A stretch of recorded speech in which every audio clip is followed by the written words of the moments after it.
Welcome back, students. In my previous video, we discussed the rules that can be used for the formation of images in case of spherical mirrors. Today, we will apply those rules and show the formation of images in the mirrors. And we will start with the concave mirror. First of all, we will quickly revise the rules that we did in the previous video. Rule 1 says, if the incident ray is parallel to the principal axis, after reflection it will pass through principal focus. Rule 2, if the incident ray is passing through principal focus, then after reflection it will become parallel to the principal axis. Rule 3, if incident ray is passing through center of curvature, after reflection it will retrace its path. And rule 4 says that if an incident ray is making some angle with the principal axis, after reflection, it will make same angle with the principal axis. We will keep the object in front of concave mirror at 6 different positions. And these 6 different positions are going to be, first is at infinity, which means far away. Object far away can be sun, it can be a distant tree or a building also. Second position will be beyond center of curvature. Next is at center of curvature. Next will be between center of curvature and principal focus. Fifth is at principal focus and sixth is between principal focus and pole. We will now learn the image formation in case of a concave mirror when object is at different positions. But before that, we need to learn the techniques to draw the diagram. Principal axis should always be drawn along the line of your register and never in between the two lines. Draw concave mirror in 4 lines, 2 lines above and 2 below the principal axis and show the polished surface. Now we need to mark 3 important points. P is the pole of the mirror in the center. From P we will measure 3 centimeters and mark F. From F we will measure 3 centimeter and mark C. CF should be 3 centimeter and PF should also be 3 centimeter. Now our object is at infinity, means parallel rays of light will come and strike the mirror, and rule 1 says a ray parallel to the principal axis will pass through principal focus. So these reflected rays will pass through principal focus. As a result, image will be formed at principal focus. So now let's see the characteristics of the image formed. Image is formed at principal focus because all the rays are meeting at one point. So size of the image will be point sized or highly diminished. And its nature is real because rays are actually meeting at a point. And all real images will be inverted. So its nature will be real and inverted. Now we will shift our object closer to the mirror and put it beyond C. But again, same basic things. Draw principal axis along the line of your register. Concave mirror in 4 lines. Show the polishing. Mark points P, F and C accurately using a sharpened pencil. And now we will keep our object here beyond center of curvature. Object AB is of finite size. We need to keep one thing in mind now. Now listen it very carefully. For knowing where image is formed, we need 2 rays only, and we will start both these rays from point A. So both our incident rays will be starting from point A. First we'll use rule 1. Ray of light which is parallel to the principal axis after reflection will pass through principal focus. Apply rule 3. Ray of light which passes through center of curvature will retrace its path. You can also use rule 2 or rule 4 also here. Reflected rays are meeting at this point, and if we join this point with the principal axis, that will be our image. So A dash B dash is showing the image. Remember one more point. Point B of object and point B dash of image will always be on the principal axis. This will help you to identify whether image is erect or it is inverted. So see the characteristics of the image now. Position is between center of curvature and principal focus. Its size is smaller than the object, so it is diminished and it is real and inverted. We will now place the object at center of curvature. From point A, a ray which passes parallel to the principal axis will pass through F after reflection. And now we will apply rule number 2. The ray which first passes through principal focus, after reflection it will become parallel to the principal axis. And we see that both the reflected rays are meeting at this point. On joining this point with the principal axis, A dash, B dash will be our image. And we can see the object was also at center of curvature and image is also formed at the same point, and their sizes is also same. So these are the characteristics of the image. Position of image is at C, size same as that of object, and nature is real and inverted. Our next diagram is keeping the object between center of curvature and principal focus.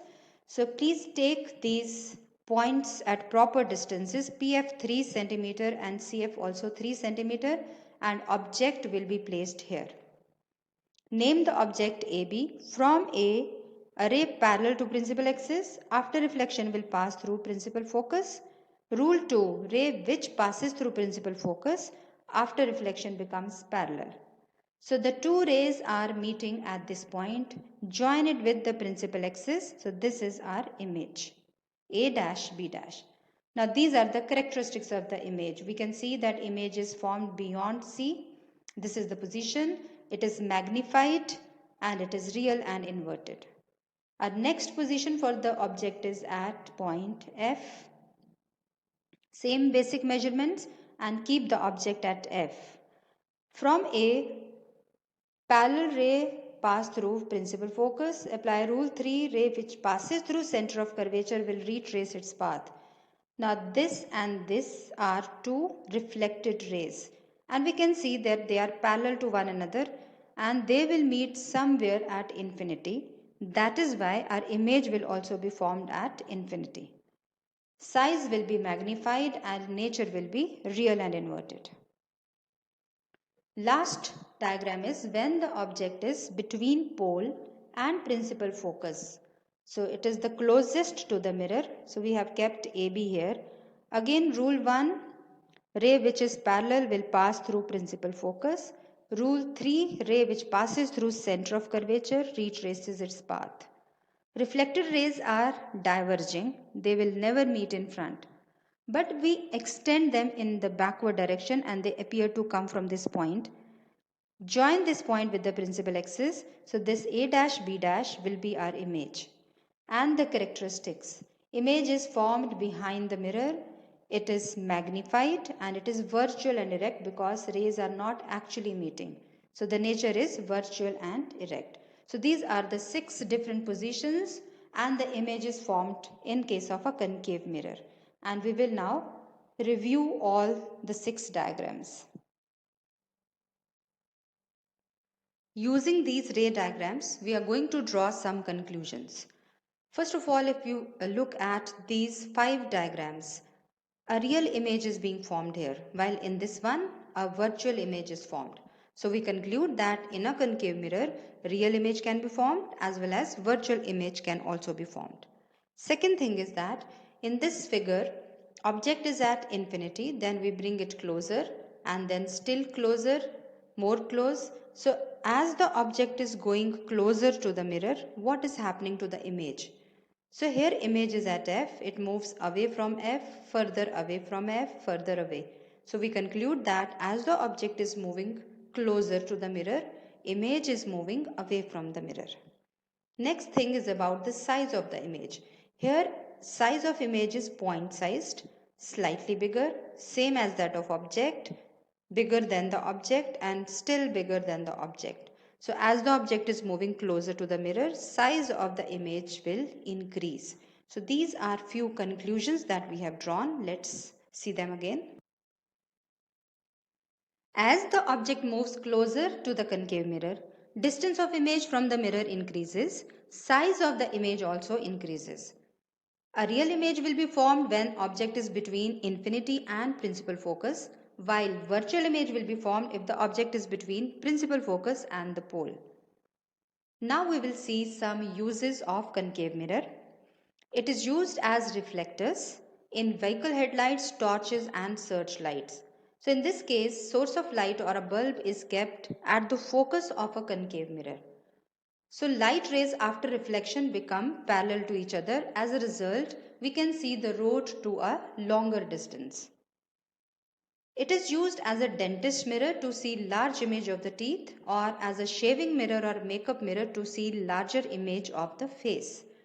Both these uses can be explained with the help of this diagram. Here we need to keep the object close to the mirror, that is between pole and principal focus, and enlarged and virtual image will be formed. Next use is in the solar heating devices like solar cooker, solar furnace and solar geyser also. So rays from sun fall on the mirror, and after reflection they all meet at one point, and at this point temperature can go as high as 1000 degrees Celsius. Next is doctors' head mirrors. So doctors can put this mirror on their foreheads and light from a distant source can fall it. We can explain it with the same diagram. So when light is falling from a distant source on the forehead, after reflection light rays will converge at one point. So that area will brighten up. Doctor can adjust his own head so that the rays converge either in the ear or the nose or the throat of the patient, and the area is visible clearly.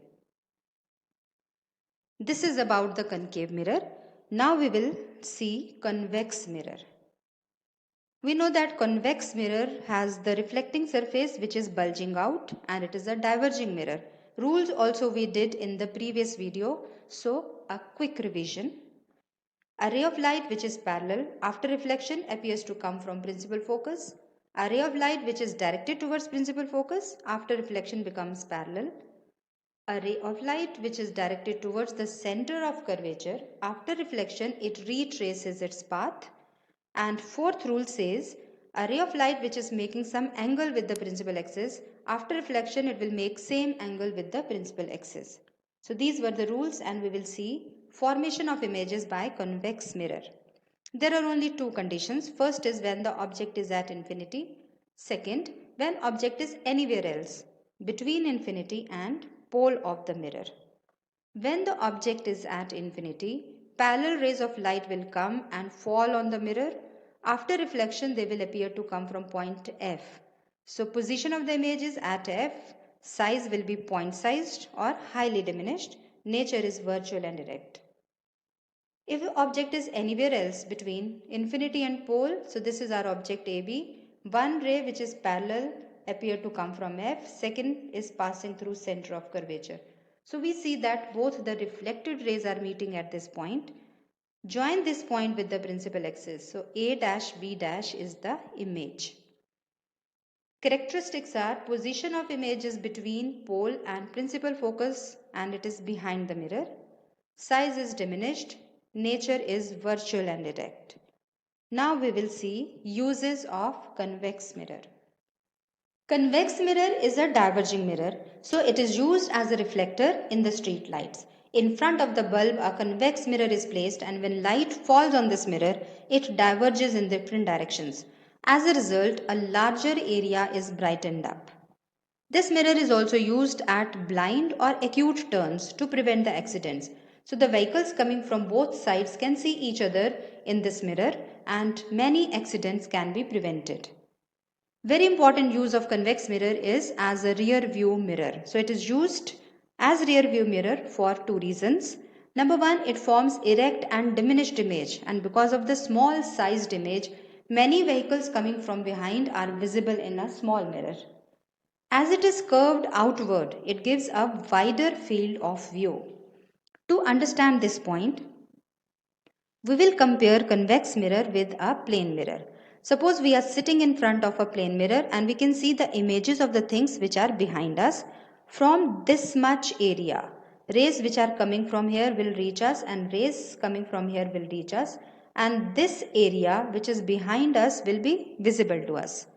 But if we are sitting in front of a convex mirror, then this much area, much wider area, will be visible to us. So we say that it gives a wider field of view.